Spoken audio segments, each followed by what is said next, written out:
Hello everyone. तो आज हम बात करने वाले हैं चैप्टर नंबर 11 की, the new empires and the kingdoms. उसका मेन मकसद, इसको इस चैप्टर के अंदर का मेन मकसद क्या बताया कि आपको दूसरे ऐसे ऐसे नए राजाओं के बारे में जानने को मिलेगा। बट याद रखना, मोस्ट ऑफ जितने भी राजा हैं वो आपके साउथ के पार्ट के हिस्से के सबसे ज़्यादा राजा होंगे। तो आपको दो तीन चीज़ें सबसे ज़्यादा याद रखनी होंगी, जिसके अंदर तो आपका चालुक्य वंश, पल्लव वंश और आपका चोर वंश, मतलब जो करोगे ऐसे जो वंशज थे जो इनके बारे में आपको साउथ के अंदर ही आपको पढ़ना है। तो आपको उनके बारे में और उनके रिलेटेड आपको चीज़ें इन चैप्टर्स में अंदर समझने को मिलेंगी। सबसे पहला पॉइंट है कि आपका मल्लमपुरम। मल्लमपुरम इतना फेमस क्यों है? मल्लमपुरम इसलिए फेमस है क्योंकि उसके अंदर वो पल्लव्स के जो इसलिए फेमस था क्योंकि वो पल्लव्स के पार्ट में था, और पल्लव्स के अंदर आपके मैथिलिक टेम्पल्स बने हुए थे। और मैथिलिक टेम्पल्स वो टेम्पल्स कहा जाते हैं जिनके एक ही रॉक से उनको पूरा का गढ़ के उनको बनाया जाता है। आपकी स्क्रीन के ऊपर अभी आपको दिख रहे होंगे दो टेम्पल्स, ये इनके एग्जाम्पल्स हैं जो मैथिलिक टेम्पल्स को हम लोग कहते हैं।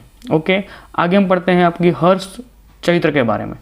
17वीं सदी के अंदर, कौन सी 17th सेंचुरी के अंदर थानेश्वर के अंदर अपना पहला हर्षवर्धन उसका रूलर बनता है। हर्षवर्धन उसका रूलर बनता है, और हर्षवर्धन और रूलर बनने के बाद उसके बारे में ब्रह्मभट्ट की लिखित हर्ष की जीवन चरित्र के अंदर हमको उसके बारे में बहुत सारी जानकारी उपलब्ध हो जाए। याद रखना, हर्ष ने खुद के बारे में कभी कोई चीज़ लिखी नहीं है, पर हर्ष की जो जीवन चरित्र थी उसको लिखा किसने था? तो ब्रह्मभट्ट ने लिखा था उसकी जीवन चित्र को। और याद रखना, उसके टाइम के अंदर चीनी तीर्थयात्री जो जुआन जांग था उसने सबसे ज़्यादा टाइम स्पेंड किया है हर्षवर्धन के टाइम पे। हर्षवर्धन की कोर्ट के अंदर, फिर करो हर्षवर्धन के दरबार के अंदर उसने सबसे ज़्यादा टाइम स्पेंड किया हुआ है। आगे हम पढ़ते हैं कि रूलर्स इन द साउथ। तो जो आपके साउथ के अंदर जितने भी रूलर्स थे उसके अंदर सबके अंदर सबसे ज़्यादा आपका कौन सा था कि जो सबसे पहले आपका जो 7 संवत का पूरा राज्य था, जो हमने लास्ट लेक्चर में पढ़ा कि 7 संवत का पूरा राज्य था, वो 7 संवत का पूरा राज्य जब वो पूरा कट गया, जब वो पूरा गिर गया, जब वो पूरा टूट गया, तो चालुक्य और पल्लव ने सबसे ज़्यादा इंपॉर्टेंस रोल प्ले किया, और अपने जितनी हो सके उतनी अपनी बाउंड्रीज को उसने अपने अंदर सब कुछ समाना शुरू कर दिया था। ठीक है, एक टाइम पे ऐसा था कि साउथ के अंदर चालुक्य और पल्लव का पूरी मोनोपोली थी कि अगर आपको या तो चालुक्य के अंदर ज्वाइन होना होगा या फिर आपको पल्लव डांसिंग में ज्वाइन होना पड़ेगा। अगर आप अपने खुद का कोई राज्य करना चाहते हो तो आप कर ही नहीं सकते हो। जैसे कि राइट नाउ हम लोग कश्मीर का इशू देखते हैं कि पाकिस्तान चाहता है कि हम लोग हमारी साइड आ जाओ, इंडिया चाहता है कि हमारी साइड आ जाओ। है हालांकि जो कश्मीर पूरा मुद्दा है वो इंडिया का ही है, कश्मीर रहेगा भी इंडिया का, चाहे कुछ भी करना है कर लो पाकिस्तान वालों। ठीक है, एक और चीज़, उस टाइम पे भी सब कुछ चल रही थी कि जो छोटे बड़े जो शहर थे उनको समझ में नहीं आ रहा था कि हम लोग पल्लव्स में जाए या फिर हम लोग चालुक्य में जाए। ठीक है, तो उन लोगों ने क्या किया था कि जो ऊपर के पार्ट्स थे, जो चालुक्य के साइड्स के ऊपर के पार्ट्स थे, उन लोगों ने उस चीज़ को ऑटोमेटिकली डिवाइड कर लिया कि लोग चालुक्य वंश के रहेंगे, और जो साउथर्न के पार्ट्स थे वो ऑटोमेटिक डिवाइड होकर वो लोग पल्लव्स में जाएंगे। समझ में आ चुका था? तो कुछ इस तरीके से उन लोगों ने डिवाइडेशंस किया था। ओके, अब हम लोग पढ़ते हैं समुद्रगुप्त की प्रशस्तियाँ। क्या है? प्रशस्तियाँ ऑफ द समुद्रगुप्त। अब समुद्रगुप्त कौन था? तो समुद्रगुप्त वो था जो गुप्त वंश का सबसे फेमस शासक था। ठीक है, सबसे फेमस शासक था। उसने अंदर क्या किया था? उसने इलाहाबाद के अंदर स्तंभ शिलालेख को बनाया था। यह कह लो जो सामने आपको साइड में जो पिलर दिख रहा है ना, इस पिलर को बनाया किसने था? तो समुद्रगुप्त के सबसे फेमस राजा, मतलब गुप्त वंश के सबसे फेमस समुद्रगुप्त ने उसको सबसे पहले बनाया था। ये आपका इलाहाबाद के अंदर वो पिलर है, समझ रहे हो? और इस पिलर के ये जो पार्ट है ना, इसके बीचों बीच यहाँ पे इस जगह पे ये लिखा हुआ है, ये पार्ट। तो इसमें क्या लिखा है पता है? इसके अंदर इस इंसान ने, इसके जो कवि थे, इसने अपनी संस्कृत भाषा के अंदर एक युद्ध का पूरा प्रवचन दिया है, और उस युद्ध को और उसकी पूरी मिलिट्री को बहुत अच्छे से उसने कंपेयर किया है दूसरी सेना के साथ, और इसी के अंदर समुद्रगुप्त को भगवान का दर्जा दे दिया है। याद रखना, हरिसेन जो उसका कवि है, हरिसेना जो उसका कवि है, जो उसका संस्कृत पोएट राइटर है, उस पूरे युद्ध में वो उसके साथ रहता है। और जब वो पूरा युद्ध जीत जाता है समुद्रगुप्त, तो जब समुद्रगुप्त युद्ध जीतने के बाद अपने राजा को इक्वली कंपेयर करता है भगवान से कि वो भगवान है और वो वॉरियर है और उसके अलावा उस पूरी दुनिया में उससे कोई बड़ा इंसान नहीं हो सकता। इस तरीके से वो कंपेयर करता है। अब देखो प्रतिष्ठियाँ जो होती हैं या फिर कह लो कि जो अच्छे अच्छे काम करने के डिफरेंट रूल्स बनाए थे, समुद्र ग्रुप की पॉलिसीज किस तरीके से काम करती थी। तो देखो समुद्र ग्रुप की भी 4 जो मेन पॉलिसीज थी वो कौन सी थी। आर्यवर्त का शासक, कि जो कुछ भी था उससे सबसे अच्छा क्या किया था, उसने आर्यवर्त के अंदर भी अपने बहुत सारी शिलालेखों को अंदर उल्लेख करवाया था। दूसरा था कि दक्षिण पथ का शासक, देखो उसने हर एक जगह पे अपने अपने रूल्स को ऐसे इस्टेब्लिश किया था कि लोगों तक अपनी बातें पहुंचा सके। फिर था कि जो नेबर स्टेट थे, जो आसाम, जो कोस्टल बंगाल था, फिर नेपाल थे, इनके तक उनको वहाँ तक अपने मैसेज को इजीली पहुंचा सके। फिर कुषाण वंशों के द्वारा शासित किए हुए प्रदेशों के ऊपर कब्जा करना, मतलब कैसे भी करके उसने समझ लिया था कि भाई जो अपनी प्रतिष्ठियाँ हैं उनको लोगों तक किस तरीके से मुझे पहुंचाना है, मैं कहाँ तक लोगों तक पहुंच रहा हूँ, किस तरीके से मैं उन पर कनेक्ट कर सकता हूँ, किस तरीके से मैं उन तक अच्छे से अपना प्रभाव उनके लिए डाल सकता हूँ। ओके, अब देखो प्रतिष्ठा का मीनिंग क्या होता है।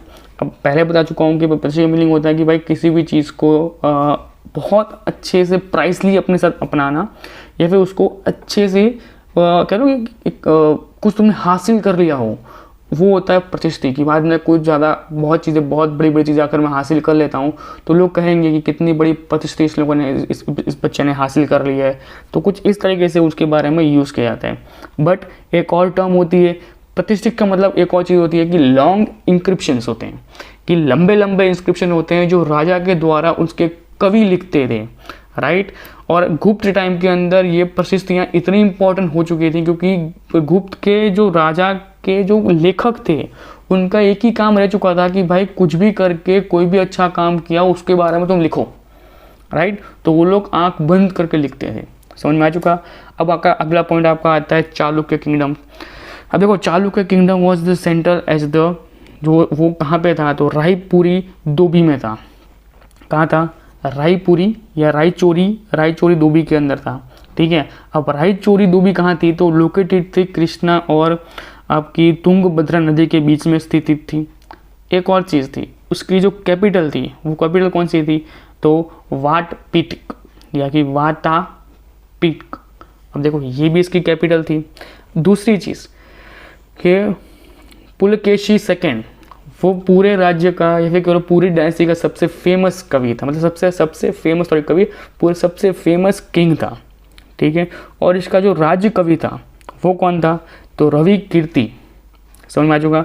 यह आपका पूरा का पूरा चालुक्य वंश के बारे में मैंने बता दिया। किस तरीके से समझोगे आप, अब इसके आपको समझोगे इस तरीके से। कहाँ गया ये, आपको इसको समझना है इस तरीके से। ये आपका है चालुक्य वंश, नीचे आपका पल्लव वंश। समझ में आ जाएगा। अब यहाँ पे आओ, यह आपका रांची डोबा, कौन सा, रांची डोबा, जो कहाँ पे आपको पल्लव में दिख रहा है आपको, पर ये पल्लव में है नहीं, क्योंकि ये पूरा का पूरा इक्वल डिवाइड करो, इक्वल काटोगे ना, तो ये पल्लव रांची डोबा के ऊपर जाएगा।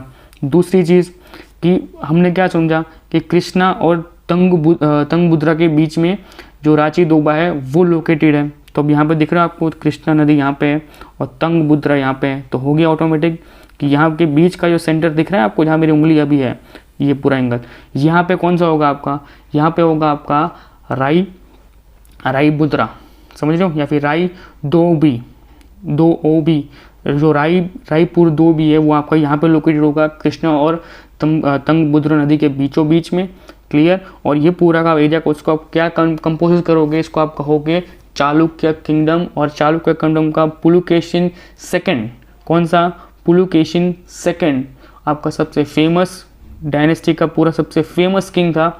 और इन सब के बारे में हमको शॉर्ट कंपोजिशन में सबको जहाँ पे हमको जानने को मिलता है वो कवि ने लिखा है, और उस कवि का नाम क्या है, तो रवि कीर्ति उस कवि का नाम है, क्लियर। ओके, अब आपका आता है, हम लोग क्या पढ़ने वाले हैं, पल्लव के बारे में पढ़ने वाले हैं। समझ में आ चुका है पल्लव कहाँ पे था, तो ये आपका पल्लव की कैपिटल कौन सी है, तो कांचीपुरम उसकी कैपिटल है। पल्लव कहाँ पे है, तो कावेरी डेल्टा के ऊपर उसका पूरा का पूरा अपना साम्राज्य उसने फैलाया हुआ था। कावेरी डेल्टा मतलब जो मैंने आपको ज्योग्राफी के अंदर डेल्टा और प्लेटूस के बारे में पढ़ाया था, मैंने आपको याद होगा तो उसके अंदर मैंने आपको कावेरी डेल्टास के बारे में पढ़ाया था। तो जो कावेरी डेल्टा के ऊपर आज का जो तमिलनाडु है, उस तमिलनाडु को उसका पुराना नाम कौन सा था, तो पल्लव था, और उस पल्लव की पुरानी कैपिटल कौन सी थी, तो कांचीपुरम उसकी पुरानी कैपिटल थी। क्लियर आपको हो चुका है यहाँ पे पल्लव के बारे में आ गया। फिर आपका एक और आता है जिसका नाम है फाजियान।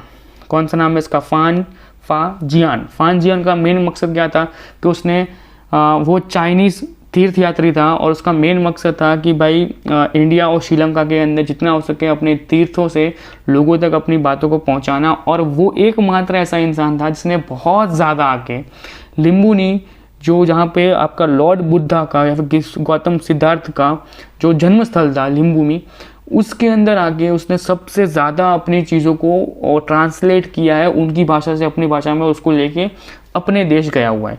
समझ रहे हो, इस तरीके से वो जो आपका फाजियान था वो सबसे ज़्यादा आया है इंडिया के अंदर लिम्बुनी के अंदर। क्लियर। आगे आपका आता है कि चंद्रगुप्त के पिता, समुद्रगुप्त के पिता चंद्रगुप्त जो गुप्त वंश के पहले शासक थे, उसको सबसे पहले एक ग्रांड उपाधि दी गई थी जिसका नाम है महाराजा अधिराज। क्या कहा गया था, किसको कहा था, समुद्रगुप्त के पिता। कौन, समुद्रगुप्त जो सबसे फेमस राजा है आपका, उस समुद्रगुप्त के पिता चंद्रगुप्त मौर्य। जो चंद्रगुप्त मौर्य कौन था, जिसने गुप्त डायनेस्टी को फाउंड किया था। क्लियर। ओके। पहली चीज़ एक चीज़ मैं आपको बताना भूल चुका हूँ, एक और चीज़ आपको याद रखनी होगी। हाँ, कौन सी थी, वो ये चीज़ थी, कहाँ गई, हाँ ये वाली, जो मेरे को बाद में याद है, फाउंडर से याद आया। जो आपका चालुक्य वंश था उसके फाउंडर्स थे आपके पुलकेशन। क्या नाम है, चालुक्य वंश का फाउंडर है पुलकेशन और पल्लव वंश का फाउंडर है शिम विष्णु। क्या कह लोगे, शिम विष्णु, या कह लो शिम विष्णु। ये आपके फाउंडर्स हैं। ये आपको याद रखना है इसलिए क्योंकि देखो ये इसके उल्लेख कहीं दिए हुए नहीं 6th क्लास के अंदर। समझ में आ चुका है। ओके, आगे हम बढ़ते हैं कि जो हमने बताया मैंने आपको पहले कि समुद्रगुप्त के पिता चंद्रगुप्त, जो चंद्रगुप्त डायनेस्टी के फाउंडर्स थे, उनको एक ग्रांड टाइटल दिया गया था। टाइटल क्या था उनका कि महाराजा धीराज, और इसी टाइटल को रीयूज़ किसने किया था, तो समुद्रगुप्त ने रीयूज़ कर लिया था। क्लियर। इस तरीके से उसने 2 टाइटल्स को अपने आप ही अंदर कन्वर्ट करता गया। सॉरी। ओके, तो land revenue remain the importance. कहीं ना कहीं सबको पता है कि भाई लैंड रेवेन्यू सबसे ज़्यादा इंपॉर्टेंट था। फिर आर्मी के अंदर बहुत सारी चीज़ों को नया इम्प्लीमेंट्स किया गया कि मिलिट्री की जो फुटप्रिंट्स थे, जो पैदल चलने वाली आर्मी थी, उसको बहुत लंबा कर दिया गया। एलिफेंट्स को लंबा कर दिया गया। एक ऑर्गेनाइजेशन बनाया गया, एक कार्टेल्स को बनाया गया। जो घोड़े वाली आर्मी थी उसको अलग कर दिया गया। किस तरीके से उन मिलिट्रीज का कोई लीडर होगा जो पूरी की पूरी सेना को चलाएगा, उसको सेनापति के रूप में अपॉइंट किया गया, जिसका काम था कि किसी भी तरीके से सेना को इंडिविजुअली चलाना है और पूरी की पूरी सेना टीम वर्क में काम करके आगे बढ़नी चाहिए। इस तरह का पूरा उनका स्पॉन्सरशिप होने, मतलब स्पॉन्सरशिप उसका पूरा चलना चाहिए। ओके, अब आता है कि जो लोकल सभाएं होती थी, जो लोकल असेंबलीज थी, उसको कह दिया गया सभा। और याद रखना, सभा उन चीज़ों को कहा गया जिसके अंदर ब्राह्मीण लैंड ओनर्स थे। जो बड़े बड़े लैंड ओनर्स थे, वो जो ब्राह्मीण लैंड ओनर्स थे, उनकी पार्टीज अलग थी, उनकी मीटिंग्स अलग हो रही थी। और जो नॉन ब्राह्मीण नागरम थे, जो नागारम्स थे, जो नॉन ब्राह्मीण थे, उन लोगों ने अपनी खुद की ऑर्गेनाइजेशंस बना ली थी, जिसको हम लोग मर्चेंट्स कहते हैं। ठीक है, वो व्यापारी लोग बन चुके थे और वो लोग लैंड लोनर बन चुके थे। मतलब 2 अलग अलग हिस्से डिवाइड हो चुके थे समाज के अंदर। क्लियर। ओके, फिर आपका आता है आगे कि जो कंडीशन थी उस टाइम पे वो लोगों की कुछ ठीक ठाक नहीं थी। मतलब सिंपल लोग रहते थे, अनटचेबिलिटी कुछ ज़्यादा ही बढ़ चुकी थी कि उनके साथ तो कुछ ढंग से व्यवहार ही नहीं किया जा रहा था। ठीक है, फिर जो आपको टर्म देखने को मिल रही होंगी, अभी आपको जो मैंने मार्क की हुई, ये जो पूरे वर्ड्स दिए, ये वर्ड्स आपकी मोस्ट इंपॉर्टेंट चीज़ हैं। ठीक है, क्योंकि इनके ऊपर से बहुत ज़्यादा क्वेश्चंस बने हुए हैं आज तक, और ये ऐसे क्वेश्चंस पूछे जाते हैं आपको हमेशा टिपिकल टाइप के क्वेश्चंस में। ठीक है, तो इनको आपको समझना बहुत ज़रूरी होगा। तो इनको एक बार पॉज करके इनको लिख लेना अलग से, ये मोस्ट इंपॉर्टेंट नोट्स के अंदर आपके आ जाएंगे। ठीक है, इनको मैं एक्सप्लेन नहीं कर रहा हूँ, हो सकता है कि मैं कुछ प्रोनाउंस गलत कर दूँ और आप गलत सुन लो और आपके एग्जाम में गलत हो जाए, इसलिए मैं इनको प्रोनाउंसिएशन नहीं कर पा रहा हूँ, मैं नहीं कर रहा हूँ जानबूझ के। ठीक है, और इनको आप पढ़ लेना, इनका स्क्रीनशॉट ले लो, या फिर जो नीचे डिस्क्रिप्शन में आपको अलग से जो PDF मिल रही है, उस PDF में भी इसको मोस्ट टाइम के रूप में मार्क कर लेना। ठीक है, बाकी इसकी पूरी डेट्स वगैरह है वो आपको दिख रही होंगी, पर ज़्यादा कुछ डेट्स में ज़्यादा कुछ थी नहीं, तो मैंने ज़्यादा कुछ डाली है नहीं। ठीक है, आज के लिए इतना ही, मिलते हैं नेक्स्ट लेक्चर में। तब तक वीडियो को लाइक करना है, चैनल को सब्सक्राइब करना है, और जिसको ज़रूरत हो इस पूरे वीडियो की उस तक इस पूरे वीडियो को पहुँचाने में मेरी हेल्प करो। Bye bye, take care.